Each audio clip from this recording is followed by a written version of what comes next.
I knew it would happen in my lifetime, but I didn't think it would be this soon. Let's talk about it, y'all. Middle America. And you ain't black. The first time ever any... What are you people? We're Americans. We are Americans indeed. My name is Vincent, and this is Middle America with Vin and Sorry. We're not left wing. We're not right wing. We're just right. That's kind of the little tagline that we use. But in all honesty, guys, Middle America really is about all of us coming together to try to figure out what the heck is going on, what we're seeing in our country, and what we're looking at. I want us to see if we're looking at the same things. Now, look, there's generally a right-wing angle and a left-wing angle to pretty much basically anything. But as we've discovered, as we have gone together in our journey in discussing all these political topics, that we actually have a lot more in common than we do in contrast. However, when it comes to this topic, this is actually one of those topics where that's actually not really the case. This is not a case where folks are misunderstanding each other and kind of basically believe the same things, etc. That's not what's happening in the topic of abortion. You know that. I know that. The lines are pretty much drawn, and the conversations become very, caustic and toxic and all the rest of it. Now, I will say that I'm very proud that on this particular program, we have been able to debate this topic stridently, without using any of the ad hominem, without name calling, without getting into emotionalism, people cutting each other off, yelling and screaming at each other.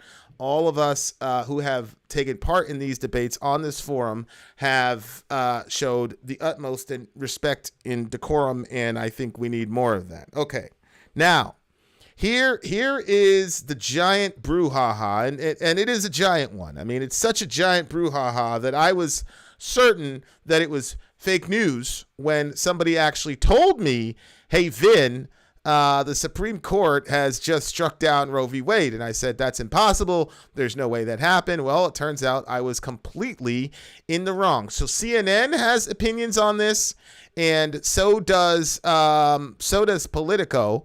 I'm going to share my screen with you guys so that you guys can see what I'm looking at. Because I couldn't believe my eyes either. Shout out to Jack. Shout out to me, baby, et cetera, et cetera. So I will. What's up, everybody? JF in the house. Massive Loads in the house, etc. So I'm going to share my screen, guys, so that you can see what I'm looking at, and so that you can get a good view into what everybody is talking about. It is not fake news. Here is what we're looking at according to Politico. Politico says, Supreme Court has voted to overturn abortion rights, draft opinion shows. We hold that Roe and Casey must be overruled, Justice Alito writes in an initial majority draft circulated inside the court.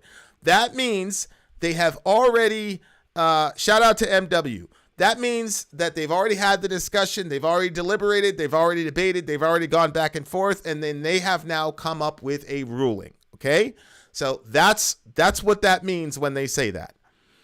And notice they say we in tradition because they got a majority rule on that. That was Justice Samuel Alito's initial opinion, and that's where we're at right now, guys. The Supreme Court has voted to strike down the landmark Roe v. Wade decision according to an initial draft majority opinion written by Justice Samuel Alito, circulated inside the court and obtained by Politico. The draft opinion is a full-throated, unflinching repudiation of the 1973 decision, which guaranteed federal constitutional protections of abortion rights, and a subsequent 1992 decision, Planned Parenthood v. Casey, that largely maintained the right that Roe was egregiously wrong from the start, Alito writes. So, egregiously wrong from the start is what they're saying. We hold that Roe and Casey must be overruled, he writes in the document labeled as the opinion of the court. It is time to heed the Constitution and return the issue of abortion to the people's elected representatives. Okay, so, guys, it's not saying that they're going to create a federal abortion ban. That's not what's happening. What they're saying is we're going to make this available to the states per the Constitution, because remember, the whole concept of the country is that we are a democratic republic, and that you vote in accordance with the will of the people. That's the idea. And so the idea was that the states were supposed to function like little countries. Like, for example, if we say Russia is a fascist state, for example, that's another word for country. So the idea of America was we had a bunch of little countries that were united for a common cause. That's the entire point of the United States. And so each state was supposed to have their own constitution, that type of thing, their open-handed issues, and then their closed-handed issues. So if you go to California, the laws about guns are going to be different than the laws in Texas, et cetera, et cetera. Okay, so the way that one of the constant drumbeats from the beginning about this topic has always been, we should let the states decide. So I just want to make it clear, this is not the Supreme Court banning abortion. This is the Supreme Court saying we're not going to have this peanut butter federal enforcement of abortion, or the quote right to an abortion, et cetera, et cetera. Okay, so that's what's going on. The immediate impact of the ruling is drafted in February. So they drafted this in February, about 2 months ago, would be to end a half-century guarantee of federal constitutional protection of abortion rights and allow each state to decide whether to restrict or to ban abortion. It's unclear if there have been subsequent changes to this draft. No draft decision in the modern history of the court has been disclosed publicly while a case is still pending. The unprecedented revelation is bound to intensify the debate over what was already the most controversial case in the docket at the time. The draft opinion offers an extraordinary window into the justices' deliberations in one of the most consequential cases in the court in the last 5 decades. Some court watchers predicted that the conservative majority would slice away at abortion rights without flatly overturning a 49-year-old precedent. The draft shows that the court is looking to reject Roe's logic and legal protections. Here's a clip from Samuel Alito. Roe was egregiously wrong from the start. Its reasoning was exceptionally weak, and the decision has had damaging consequences. And far from bringing about a national settlement of the abortion issue, Roe and Casey have inflamed debate and deepened division, said Samuel Alito. Rig Vertigo says, I was reading something that abortion rates were relatively unchanged before and after Roe passing. Any truth to that? That's completely untrue. If anybody says that abortion rates were similar tell them to show you the documentation. That's completely untrue. But if it is true, then there won't be any problem, because people were having 3,000 abortions a day before 1973. That's just not true. The 3 Democratic appointed justices, Stephen Breyer, Sonia Sotomayor, and Elena Kagan, are working on one or more dissents, according to the person. How Chief Justice John Roberts will ultimately vote and whether he will join an already written opinion or draft, however, on his own is unclear. The document, labeled as a first draft of the majority opinion, includes a notation that it was circulated among the justices on February 10th. If the Alito draft is adopted, it would rule in favor of Mississippi in the closely watched case over the state's attempt to ban most abortion after 15 weeks of pregnancy. A Supreme Court spokeswoman declined to comment or make another representative of the court available to answer questions about the draft document. Okay, so I'm not going to go into this entire thing. I will post a link in the description. Suffice it to say, guys, everybody knows where I stand on this issue. I view it as a development, but that's not something that this in by no way, shape, or form closes the deal. Here is CNN's take on this topic. Let's check it out. Joan, you've covered the court for 25 years. You have written multiple books on the court, including Chief Justice Roberts. What is your initial reaction to this? My initial reaction is that it's stunning on so many levels. First of all, just for what's happening.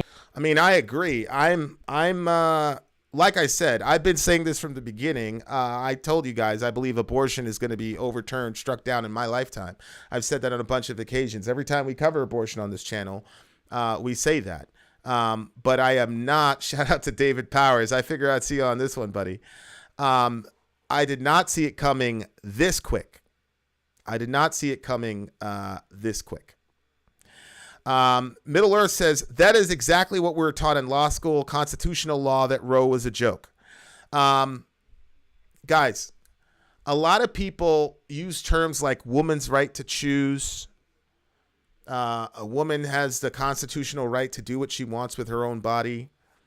That is not the decision of Roe v. Wade. The majority opinion on Roe v. Wade, actually, I'm pretty sure there was only one dissenting opinion on Roe v. Wade. But the opinion on Roe v. Wade was about privacy. It was about the medical right to privacy. It was not a bodily autonomy argument. At a legal level, making the argument that the government can't tell you what to do with your body is actually pretty laughable, because almost 90% of the laws that we have on the books are laws that restrict what we can do with our body. Like, if I choke somebody to death and I get brought up to court for manslaughter, I can't say that the court can put me in prison because they couldn't tell me what to do with my body. That doesn't work. As a matter of fact, the entire concept of prison itself is a negation of the concept of absolute bodily autonomy, because you're putting someone in prison, and that's why you have locks and guards, because the people don't want to be there of their own free autonomy. So a lot of people mistakenly believe that the bodily autonomy argument was the legal basis for Roe v. Wade. It wasn't. It was a right to privacy. It was a right to privacy. It wasn't even the right to have an abortion. It was a right to make a medical decision behind closed doors without the government being able to intrude on that. That was literally the legal grounding for, as they called them, therapeutic abortions during the time of Roe. So it's very, very, very, very important to understand that. Not in the emotional law. I'm trying to let's get away from the emotional ramifications on both sides about what abortion is. We're just talking the brass tacks, plain law. What is the law? What is the Constitution? And what were the arguments during the time period? That's the question. And you have to decide as an American, and the states, if this goes through, the states is going to have to decide, hey, do we believe that that abortion is simply a privacy issue, or is there a massive human rights issue that's at stake with abortion? Because as one of my friends, a guy I was actually debating about this topic last week, said to me, he said, Vin, there are certain rights that are not on the table for a vote. And in that context, we were talking about our LGBT friends, et cetera, et cetera. There are certain human rights that should not be put up for a vote. And I said, I agree with you. The issue is, if that is true, if it is true that you believe that there is a certain amount of value to the human being such that their fundamental rights should not be even be available to vote on, right? If you believe that, then what more fundamental right could there be than the right to live? You cannot exercise any other right, including, ironically enough, your right to an abortion if I kill you. So to me, if you believe that there are certain human rights that are off the table for discussion, and I agree, LGBT folks, I don't think there should be a vote as to whether or not we can hire LGBT people, whether or not we should be able to kill LGBT people, whether or not they should have housing, which, by the way, it's still legal in some states to deny somebody housing because they're gay. I don't believe that there should even be an ability to vote on that. You shouldn't even be able to vote on that. So if you agree with me with that, then how could we not say then that the right to life should be off the table? The right to live should be off the table, because you cannot exercise any other of the specific rights as an American if I kill you. So that's the question. Is the right to privacy a more sacred right than the right to life? That's the question in abortion. Again, we're just talking from the legal perspective. From the legal perspective, the balances in tension are not bodily autonomy versus the right to live. the balances in tension on the legal side is the right to privacy versus the right to life. And you ask yourself, which right is more of a sacred value, the right to life or the right to privacy? That's the question. Liberal judges seem likely to take issue with Alito's assertion in the draft opinion that overturning Roe would not jeopardize other rights the courts have grounded in privacy, such as the right to contraception, to engage in private consensual sexual activity, and to marry someone of the same sex. Of course, that argument falls flat. I'll tell you why. Here, let me put this on the screen for you guys. And like I said, guys, I'll take a caller because this is a pretty hot topic and people get emotional. But look at this here. Liberal justices seem likely to take issue with Alito's assertion in the draft opinion that overturning Roe would not jeopardize other rights the courts have grounded in privacy, such as the right to contraception, the right to engage in private consensual sexual activity, and to marry someone of the same sex. This right here, guys, is so easily refuted. Number one, if you take away the right to an abortion, well, what about the right to contraception? Well, the right to contraception does not adversely affect the rights of another human being, because contraception means contra conception. Life begins at conception. We know that scientifically. So if we're taking contraceptions that stop conception, then we're not talking about taking the life of an actual human being. So right there, number one, that doesn't make sense. Number two, to engage in private consensual sexual activity. Again, that does not cause material harm to another Homo sapien, because even though you're in the privacy of your own home, the other person is consenting. Now, imagine for a moment, dear listener, that Joe sexually assaults Susie, but then says because Joe did it behind closed doors in the privacy of his own home, that the police have no right to jam him up and arrest him. Would that make sense to you? It doesn't make sense to me, but that's the argument. The argument is, I know what we're doing is extinguishing another human life. That's not debatable. But I've got the right to privacy. I'm doing it privately, so nobody can talk to me about it. That's the logic. And then to marry someone of the same sex. Again, presumably the person that you want to marry also wants to marry you. You're not causing material harm or violating the rights of another Homo sapien. You're making decisions for yourself or with another consenting adult. Okay, so the right to privacy argument here is going to be easily refuted by the Supreme Court. They're going to say, number one, all these are done by people of age that have a sound mind. Number two, these are consenting things. And number three, nobody's being materially harmed. No other person is being materially harmed. So that argument is going to be completely washed. So it doesn't look good for Roe v. Wade. We continue. In America, we're talking about 50 years of precedent that it appears now will definitely be thrown out the window. The Chief Justice of the United States was already concerned about the integrity of the court and public opinion of the court in this moment as abortion rights are being dissolved nationwide, appear to be being dissolved nationwide. And frankly, a lot of what's in this opinion does jibe with what I'd been hearing myself in my reporting, although I want to make clear that we have not authenticated this document ourselves, but we know that a lot of it rings true with what we've been told already. But to have it come out this way, to have this first draft, and it's typically it's one of many drafts that will be amended through the next couple weeks, but it looks like it's about to sail through at least 5 justices, probably just 5 justices, ready to overturn Roe v. Wade. The Chief Justice, who likely was not part of that vote because what we believe is that the chief was ready to uphold the Mississippi law that was a ban on abortions after 15 weeks of pregnancy, that he had the majority for that part of it, a 6-justice majority, but he is not with what appears to be Samuel Alito writing for a 5-justice majority that would be Samuel Alito, Clarence Thomas, and the 3 new appointees of President Donald Trump. It's unbelievable to me.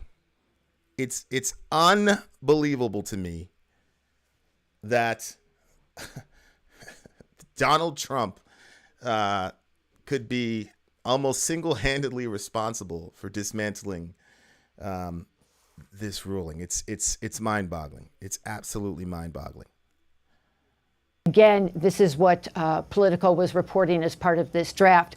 But as I say, this all rings very true and very troubling. And for the Chief Justice to see this case at this moment unfold publicly like this, I think that I'm sure he will try to get to the bottom of how this all happened. You know, there's been a lot of talk about how this was leaked, whether it was leaked. It was real. Yeah, this is the first time in that it's ever happened where a decision like this was leaked. So you know that there's a lot of consternation, and there's going to be hell to pay for somebody for leaking this report. But yeah, it's a doozy. In the interest of no one of the 9 justices to have it come out like this. The conservatives apparently have won. They didn't need to have it come out like this. It would come out at the end of June. That's when the law would be changed, when abortion rights, from 1973 would be rolled back.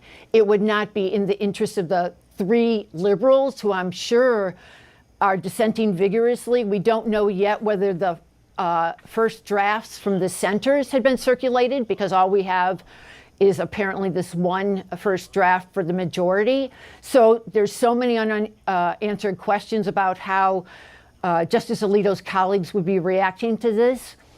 But Anderson, this was the biggest. This I believe is one of the real weaknesses, and this is when I knew that that we were gonna that abortion was gonna be overturned in my lifetime. She's consistently characterizing this as a conservative victory, et cetera, et cetera, et cetera. Dear listener, here you go. There is a rash of feminists. Here you go. What pro-life feminists are arguing in the Mississippi Supreme Court case. There are so many, even I've showed this before on CNN, that there are pro-life. They're like pro-life feminists, and CNN was warning about this. Open your eyes. Pro-life feminists are everywhere. And these folks, I mean, I know some of them personally. The most recent situation we had in DC, where we had retained the body. There were 5 fully formed babies. We're talking about 28 weeks along in gestation that were murdered, killed, dispensed with. This person got the bodies and exposed it all through the media. I think that they broke down the babies after they killed them and then used them back into the energy grid or some crazy dystopian hellish thing like that. That whole kerfluffle was instigated by an atheist feminist who calls herself a progressive. I think for supporters of abortion, that is where the train just completely went off the tracks. They continuously believed that this was stodgy white Republican men who are really passionate about this topic and did not appeal to women at all.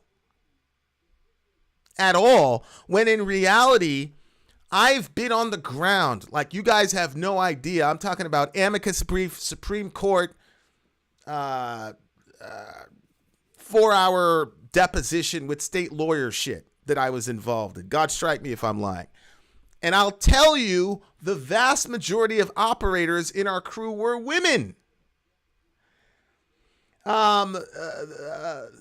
Students for Life, run by women. Feminists for Life, obviously run by women. Pro-life progressive, almost exclusively a female organization. The biggest right to life outfits in the media, all run by women. So I think this is one of the areas where the folks, the apologists in the abortion industry really screwed up, because they targeted all of their rhetoric with the assumption that women were on board with this, like universally, and that it was only stodgy old white guys that were against this practice. And I think, and I'm glad, but because of that, they were not able to, they weren't able to course correct and convince enough women that this is something that's some sort of sacred duty or whatever. Women are the ones that are leading the fight against abortion in this country. It's women. And I think that they missed that. I think that the Planned Parenthood folks that they misread their audience, and now here we are. I'm asking the champions in chat: should women who self-abort be charged with murder?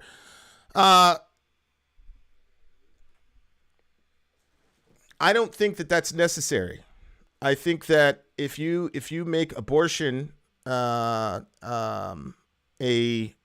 illegal, that you're not going to see droves. I had this debate, and Swift, you can call in.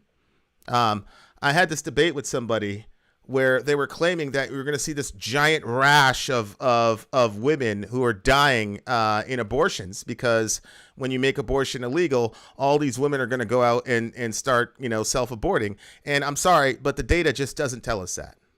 The data does not communicate that at all.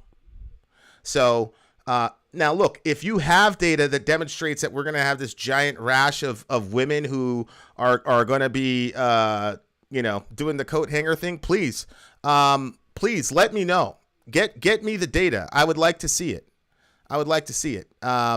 Because it's just simply not true. As a matter of fact, here's a post from The Atlantic. Okay, here's The Atlantic.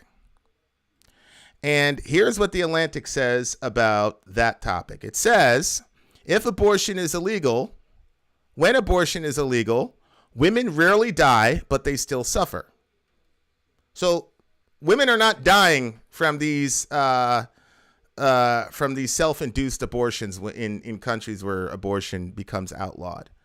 Now, they still suffer, and so the solution to that is not to kill her child. The solution to that is to create more social programs that provide a safety net for women. That's how you solve that problem. We continue.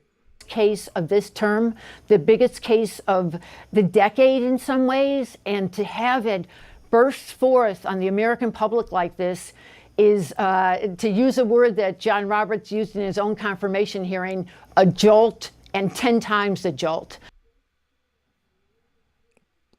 Yeah, it's definitely a jolt. I'm not a fan of finding out this way at all. Not at all. Swift says, you're making it out like most abortions are done late term and are just something to do, when in reality, 99% are done before 12 weeks. My brother, you can check to see where I've ever said that. Number one, provide your stats, please. Number two, any being after 8 weeks gestation is a baby, right? So if you say 99% of the 3,000 abortions a day that we commit are done within the 12-week stage, that's fine. But you've just conceded that we're killing babies. No, I didn't change the subject. I didn't change the subject, Swift. You said that you're making it sound like they're all late-term abortions. No, what we're talking about is killing babies. And my argument is you should not kill babies ever. That's my argument. So you're literally talking about ripping babies apart. Yes, Swift, I am. Swift, you don't. Let me say it this way, Swift. Any being that is post 8 weeks gestation is a baby. That's number one. Okay, I'll show the proof for you right here, because I don't want you to take my word for it. Here's Oxford's definition of what a fetus is. Okay, an unborn offspring of a mammal, in particular an unborn human baby, more than 8 weeks after conception. By your own admission, you've got inside of a 12-week window for abortion. So anything after 8 weeks is a baby. I don't think we need to charge women for murder when they do that, because I think there are other mental health considerations. We always have the insanity plea, right? So anybody that sticks a hanger into their body to kill their own child is obviously not in a lucid mental state. And so I don't think that I would, if I was serving on a jury, I could never convict because I could never say that that person was in their right mind. So that answers that question. But I went to the deeper topic, Swift, of simply telling you that women do not do that in droves when abortion becomes illegal. That's just simply untrue. That's what I was trying to communicate to you. Okay, so that's not weaseling. And by all means, brother, if you have a concern, you can call me up and we can have a discussion. To Delaney's point, is the hanger thing even real? Very good question.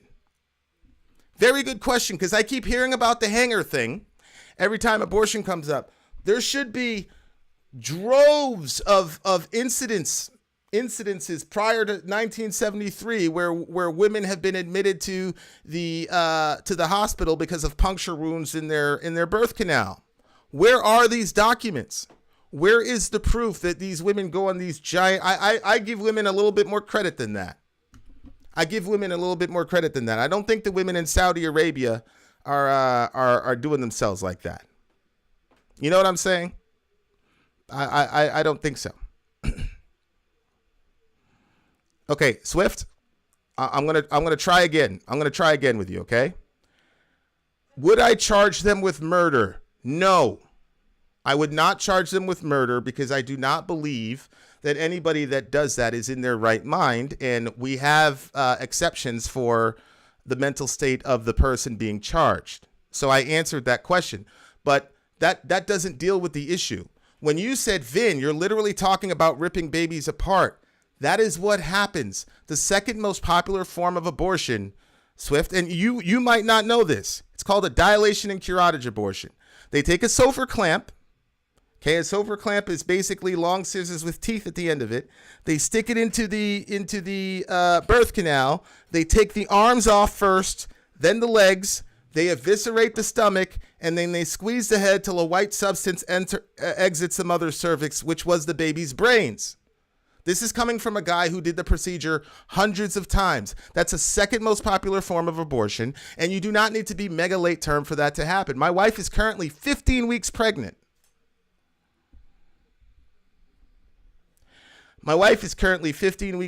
And this is what a baby looks like at 15 weeks, Swift. So if you are cool with the death of this child, then that's fine, okay? But don't pretend that we're not doing what we're doing here. How do you think that a doctor gets this being out of a woman? That's 15 weeks. How do you think the doctor extracts this child from this mother? I know a lot of people keep using the pile of cells language. Dear listener, you're a pile of cells. Swift, you're a pile of cells. You realize that. And so am I.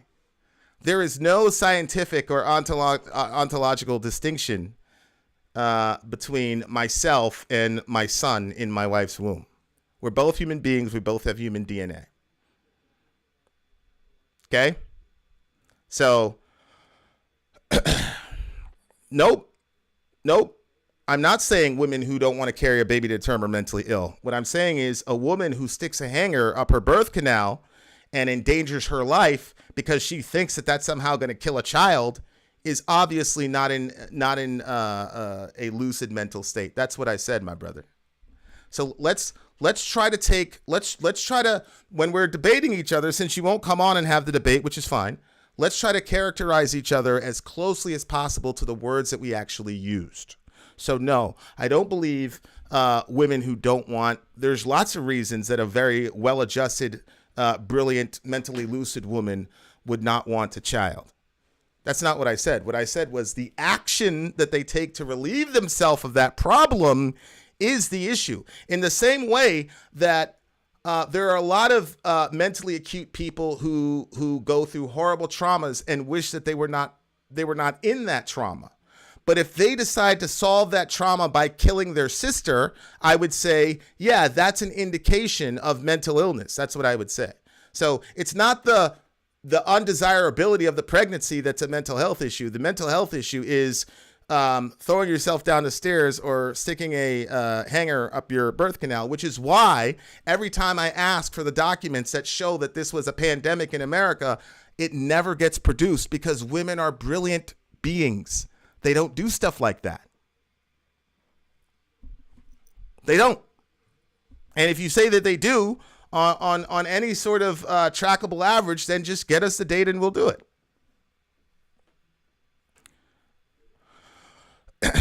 Nope. Swift. I'm sorry. I'm sorry, my brother. Make them desperate, then say they're crazy. Nope. I'm sorry, my brother. Because look, here's the deal about America, right? So consent is a value in America. Bodily autonomy is a value in America. You know what else is a value in America? And I wish, Swift, I wish you would come on so we could have a discussion. You know what else is a value in America? Personal responsibility. The vast majority of abortions that happen in this country have to do with a woman who took a voluntary action to have consensual sex, and then later on in the pregnancy, either the boyfriend decides he's not going to be there, or she has to go to school, et cetera, and so she ends up killing that child. That's the majority reason for why women have abortions. So let's not patronize women, right? And let's assign agency to women. Let's give them the honor of saying, they're women, they're brilliant, they know how reproduction works, they know what happens when they get in bed with a man, they understand the birds and the bees, right? So let's not patronize women and say, oh my God, how did this happen? This girl had no idea that when she had sex, there's a possibility she could get pregnant. Come on, bro. I'm going to give women more credit than that. I'm going to give them a lot more credit than that. Okay. So one of the last things I want to show you guys, because a lot of you guys are like, oh my God, this is a Supreme Court decision. How could they do this with the Supreme Court decision? Well, I want us to look at some of these Supreme Court decision, because I think some of this is going to blow your guys' mind. I really do. I really believe this is going to blow your guys' mind. More credit, but not bodily autonomy. Swift, nobody believes.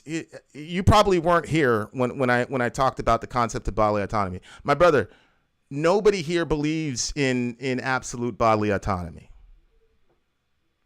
You don't believe in that. Swift, do you believe that we shouldn't have prisons for people who break the law? I'm sure you would probably say we need some sort of prison reform, but I'm pretty sure you'd say if a guy is a mass murderer and he kills 15 people a week, that we should probably put that guy behind bars. And I agree with you. The problem is that guy doesn't want to be behind bars. So could he go to a judge and say, hey, listen, you guys are violating my bodily autonomy.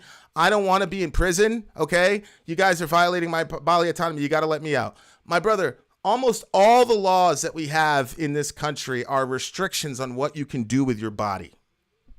Down to the speed limit. You do realize that, like, the speed limit is the government telling you that you can only use your foot, which is part of your body, and put enough pounds of pressure such that your car goes X amount of miles per hour. That's literally a limitation on your bodily autonomy.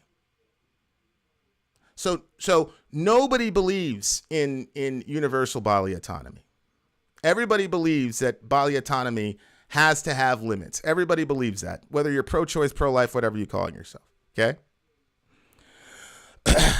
My brother Swift says, but that's taking someone else's bodily autonomy, and no, a fetus is not someone else's body. Swift, you're completely wrong. I'm sorry, you're completely wrong. Let me give you an example, my brother. Right now, my wife is carrying a boy. That boy has a penis. My wife is a woman. She does not have a penis. That means that the body inside my wife's body is a different body than my wife's body. Okay? So for you to say that the fetus isn't a body, when I just showed you that a fetus is literally a baby. So what you're saying is a baby is not someone else's body, which goes to actually the Supreme Court rulings that I want to show you guys, because I think it's very, very important. Trump will never be president again. Q is stupid. Thank you, Q. Q, if you want to come on and have a discussion, I would love to have you on. Because if you believe that I'm a clown, then you should be able to just come on here and show me the error of my ways. So I would like to extend to you an invitation. Trump will never be president. I'll extend you an invitation to come on so you can tell me to my face how silly I am. Because I really would. I'd like one of you guys to jump on here and have a discussion if you're ready.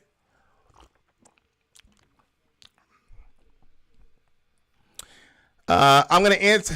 Yeah. Nah, I don't talk to traitors. There it is. Okay, there it is. And I figured that was going to be the response. Can the fetus survive on its own without the host? Of course not. Of course not. You know what else can't survive on its own? A newborn baby. You know what happens to people, women, when they give birth to a child and they dump the child in a dumpster, leave it to itself?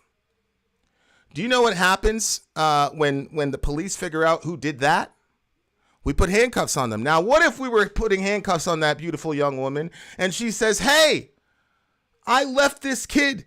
And they go, yeah, you left your kid. That's why we're taking you to jail for child endangerment. And the woman says, no. You don't understand. The kid cannot survive on its own. It needs me to survive. So that's why I left him in the dumpster. And they would respond to you and say, and that's why you're going to prison. Because you're responsible as a parent to care for the child because it needs you to survive. So the way that we have enforced parental responsibility is the following. The more the child is dependent on you, the more you are responsible to care for them. The less they're dependent on you, the less you're responsible for caring for them. So, for example, I am responsible to change my 1-year-old's diaper, but I am not responsible to change my 16-year-old's diaper. So the dependency of the child on the mother is actually more of a reason to protect the child, not less of a reason. So I don't think that's a very well thought out argument. Okay, now, guys, and here's, it's not a child until it's born. What can I do with that? I've already showed you that it's a baby at 8 weeks gestation. I've already showed that to you. So I truly don't understand what you mean by saying that. There you go. Maybe you didn't know this. An unborn offspring of a mammal, in particular an unborn human baby, more than 8 weeks after conception. We're talking about babies here. Right? That's what we're talking about, bro. We're not, that's what we're talking about. Okay. Now I want to show you guys, my brother Brent Pham is in the house. I'm pretty sure Brent was one of the guys that I had a little debate with. Now check this out, guys. Check this out. Here, you guys are going, trust me, you guys are going to want to see this because it's unbelievable. 13 of the worst Supreme Court decisions of all time. Okay. So check this out. Elon Musk says it's not a child until it's 1 year old. Oh, so I guess you can murder a newborn then. I think Elon is playing around. Okay, guys, here is a list of Supreme Court decisions, okay, that were made in the good old US of A. Okay? Here's the Dred Scott decision. This was the Supreme Court, guys. This is the Supreme Court. Hands down the worst Supreme Court decision ever. I would say the second worst. Dred Scott held that that African Americans, whether free men or slaves, could not be considered American citizens. The ruling undid the Missouri Compromise, barred laws that would free slaves, and all but guaranteed that there would be no political solution to slavery. The opinion even included a ridiculous parade of horribles, okay, that would appear if Scott were recognized as a citizen. Unspeakable scenarios like African Americans being able to vacation, hold public meetings, and exercise their free speech rights. You can't consider these Negroes You can't consider them humans like us, equal to us. Dear listener, if you believe that abortion continue in this country, then you believe in a stratified justice system. You believe that there are some human beings that deserve certain rights and other human beings that deserve no rights whatsoever through no fault of their own. That's what you believe. Now, whether that makes you a morally good or bad person, I'll leave that between you and God. All I'm telling you is the effect of abortion is a stratified society where people get discriminated against because of their age, and they're denied the right to living only because of their age. That's what we believe in a stratified justice system if we're talking about keeping abortion legal. That was Dred Scott. The Dred Scott opinion was absolutely insane, guys. The Dred Scott opinion was insane. They were saying, look, these guys are property. You cannot make a piece of property your citizen. And essentially, guys, that's essentially the argument. The folks who are arguing for abortion are making the argument that the child, the baby, because it resides in the mother's body, then becomes the woman's property. Did you catch that? That's essentially what's happening, is that they're saying that this human being is the property of the mother to dispose with as she sees fit. And I just don't think that that's a healthy society. I don't think you can go there. Okay, so guys, we already had a Supreme Court decision that completely destroyed human rights. Okay, the Dred Scott decision. I'm going to give you guys another decision that's going to blow your mind about the Supreme Court, guys. I'm going to blow your mind with this stuff. Okay, check this out. Korematsu versus United States, 1944. This is our Supreme Court, okay? There are people in this country alive when this decision was given. You will not believe this. Check this out. Here, the Supreme Court upheld the intermittence of Japanese Americans during World War II, finding that the need to protect against espionage outweighed the individual rights of American citizens in a cruel and ironic twist. This was the very first time the court applied strict scrutiny to racial discrimination by the U.S. government, belying the idea that strict scrutiny is strict in theory, fatal in fact. Okay, I'm not going to get into that part about it. The only reason I know about it is, like I said, we're filing amicus briefs, et cetera, et cetera. But you see there, this is when we had the Japanese internment program during World War II. Oh, we're fighting them Japs. And you're Japanese. You don't even have to be Japanese. A whole bunch of Filipinos were herded in there.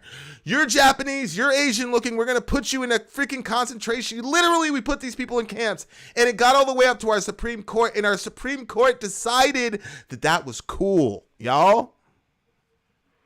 Here's the last one. There's 13 of them.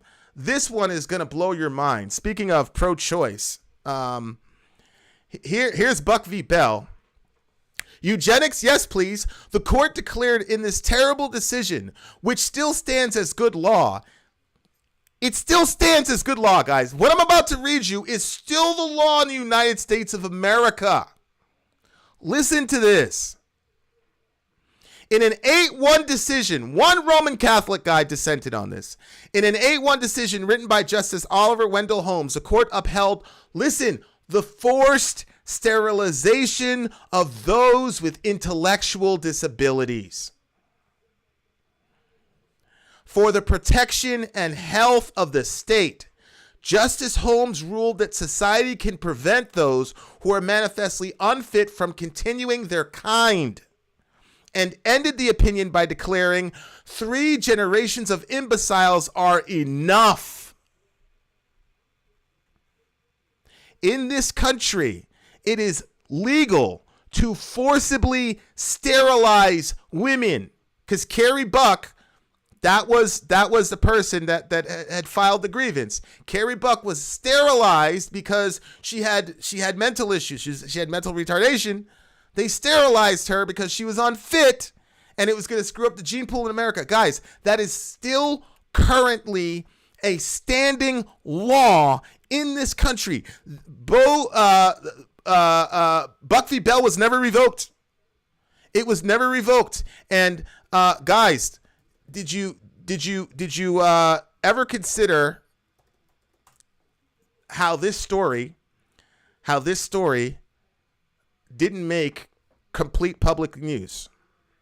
Guys, you will not believe this. Check this out. The ACLU broke this story about ICE. Look at this. Immigration detention and coerced sterilization. History tragically repeats itself. And in the story, guys, you hear about the claims of women at the border. You know those people we put in cages? They claimed that they were literally given hysterectomies and other things to sterilize them against their will. That literally happened in this country. He sterilized these women against their will. And I remember when that first came out, I was like, nah, nah. And I had to read it myself.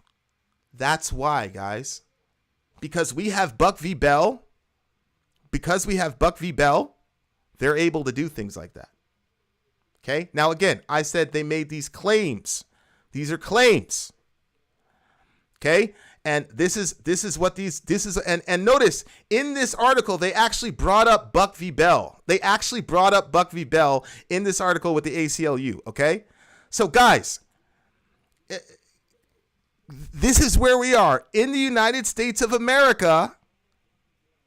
We can do this, and there is no recourse for it because according to the Supreme Court, this is something that America can do for the health of the United States of America, and it has never been overturned. Okay? So Medrosset, whatever your name is, he's saying that it's false. I provided the ACLU. Here's another law blog, lawblog.edu. If you have a different document that says otherwise, please let me know. But this right here is talking about forced sterilization. We're not talking about just giving them contraceptives. We're talking about forced sterilization. This is again. So you can believe or disbelieve it if you want. Okay? What I'm telling you that if it was true, you would not be able to prosecute them because the Supreme Court has literally said that we can forcibly sterilize people for the good of the country. Our Supreme Court has said we can. Hey, you got slanty eyes? We absolutely can put you in an internment camp, which is, by the way, a very important decision considering all the Russophobia and craziness that's going on. And they said about Dred Scott, man, you're not really a human being, you're property. So our Supreme Court, especially when it comes to human rights cases, has a horrible record. Okay? The Dred Scott decision was overturned, but the Buck v. Bell decision was not overturned, guys. Look it up yourself. Buck v. Bell was not overturned. And like I said, I believe we were doing forced sterilizations at the border. And I believe there's nothing anybody can do about it as it stands right now because of the Buck v. Bell decision. Okay? So I understand that everybody feels really emotional about this topic. I get it. I understand it. Trust me, I get it because I've been in the thick of it. But guys, this is it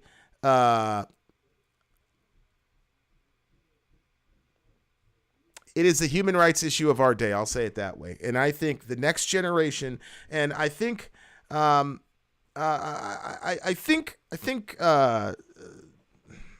going to say that.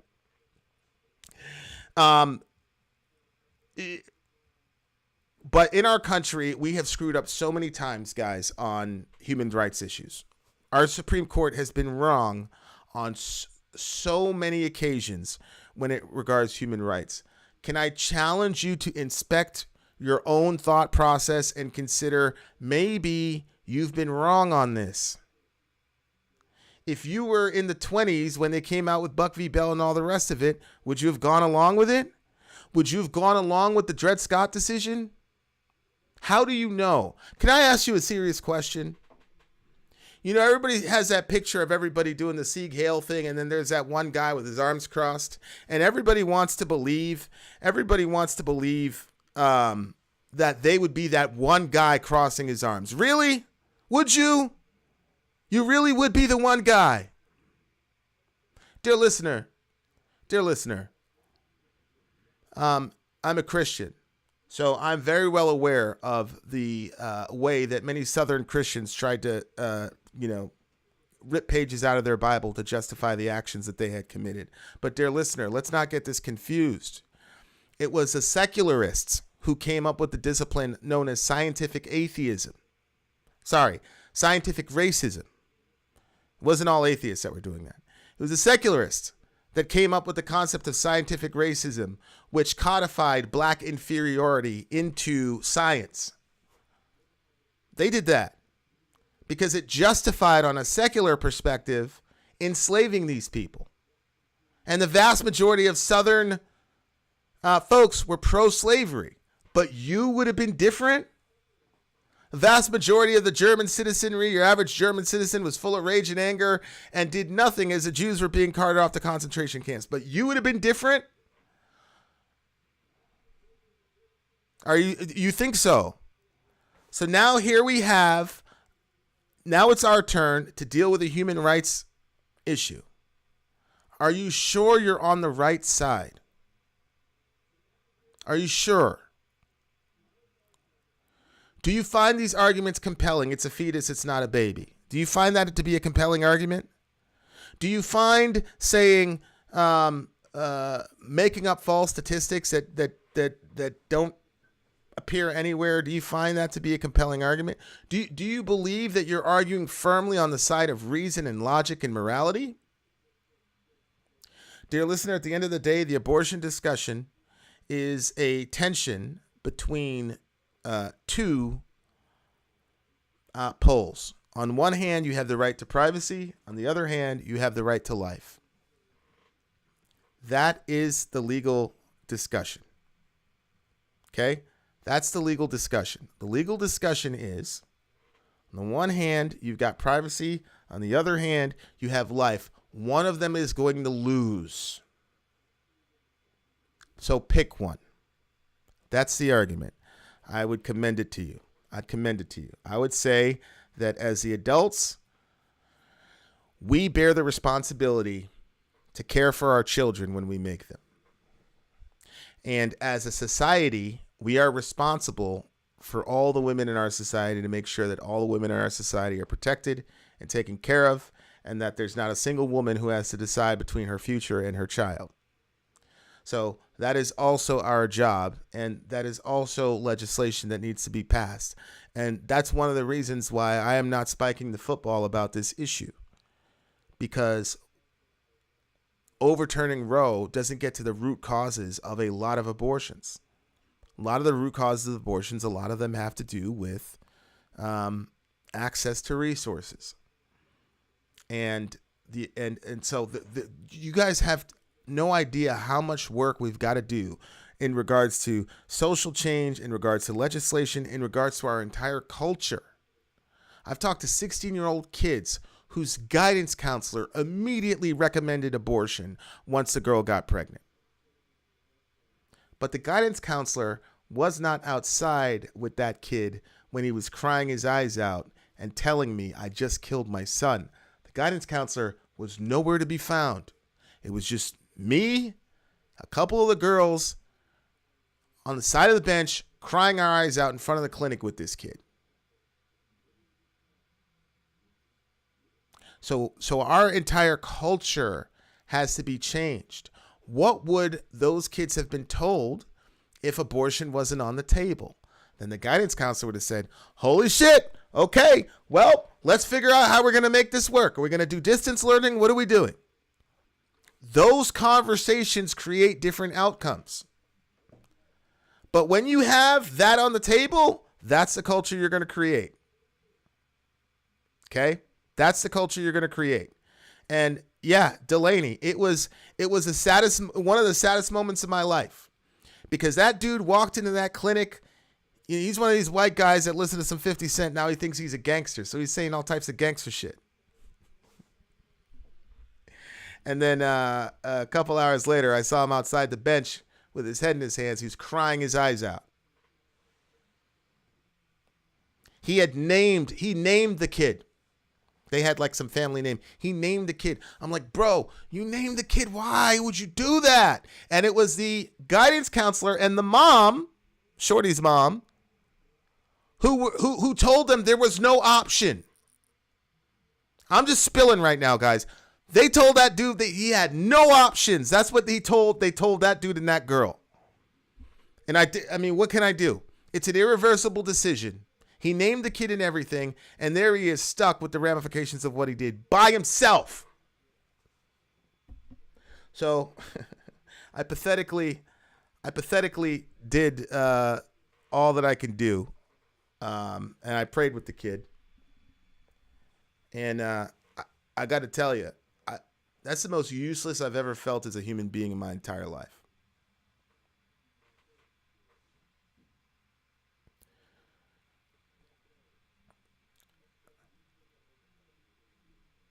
That kid would have been like 3 years old, 4 years old now. And I know that kid would have made a hell of a difference. We prayed with the kid. And I turned and walked away, and I was just telling Jesus, like, I'm completely worthless here. I completely failed this kid. And then he came up behind me. He tapped on my back, and I turned around. He's got this giant knife out. Wallahi, I kid you not. He's got this giant knife out. And I'm like, okay, this is going to be interesting.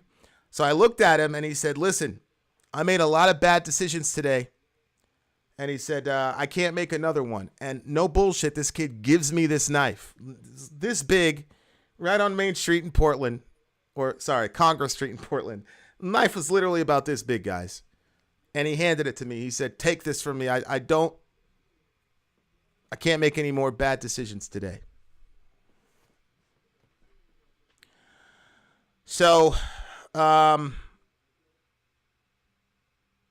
that's where I'm at with it. That's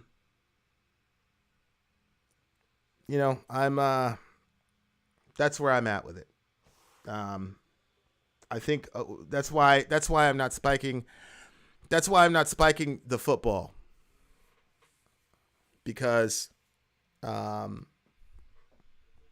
we got so much work to do, and we're still going to have 16-year-old kids getting pregnant and terrified, and we still don't have an answer for them right now as a culture. That's what's worrying me. So when I talk about Medicare for all, when I talk about student loan debt, guys, all of this shit is connected. It's all connected. Okay? All this stuff is connected. People are listen, I know if you're on the right, I understand where you're at, but trust me, girls are making life and death decisions based on their school loans, based on their hospital bills, etc. And you can call them what you want, you can say what you want, but these women are in a society that has been completely destroyed and jacked up through no fault of their own, through the fault of their parents and their parents' parents and their legislators. And now we're thrusting them into this horrible society with this insane inflation and these horrible, and something has to give. If we can do something as massive as overturning Roe v. Wade, we got to do something on the other side to help these people to address the core issues. Culturally, it's just going to take time because we've had a culture of death and we've had abortion as a backstop for responsibility. I understand that. So culturally, it's going to take some time. But legislatively, we can do different things to help people. And if you're on the pro-life side, I'm sure that your only goal is to help as many people as possible. Right? So I'm pleading with you. I'm pleading with you. If you're on the right, please consider maybe you've been wrong about universal health care. Maybe you've been wrong about student loan debt. Maybe you've been wrong about socialism. Maybe you've been wrong, and maybe these stingy policies that we've had, is it possible that us having that message and having those policies, is it possible that we've actually contributed to more abortions than our enemies? I believe we have. That's why I'm not spiking the football. We are nowhere near to where we need to be as a country in regard to women and in regard to kids and in regard to the whole shebang. So all I'm saying is just consider it. If you're on the right, just consider maybe saying, hey, we really need to come with a robust package that will make life not as terrifying for Delaney if she gets pregnant at 16 or whatever. And Delaney, if you get pregnant at 16, we got you. Anything you need, we will take care of it. We'll adopt the baby. I'm not even kidding. You know I'm telling the truth. We'll take another one. I don't care. We're probably going to end up adopting at some point, but we're leaving a spot open because Sori has offered that to a couple women, and we're waiting for somebody to take us up on the offer. We really, really are. Okay. All right, guys. I did my best. I did my best.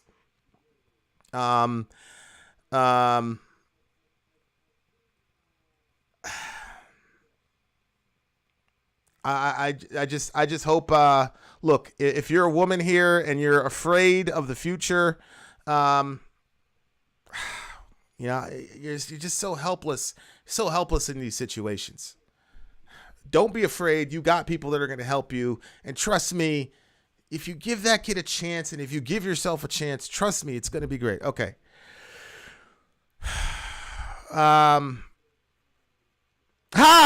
Your daughter's mobile. She's letting it crawl. Michelle, first of all, number one, I haven't heard from you in forever. Where the hell have you been? Number two, send me an email, vidandstory@gmail.com with pictures, please. And I'll send, here's this, I'll make a deal. Because I haven't showed anybody the ultrasound pictures from the baby. So you will get the first baby picture if you send that to me, okay? All right. All right, guys. Much love to all you guys. I understand.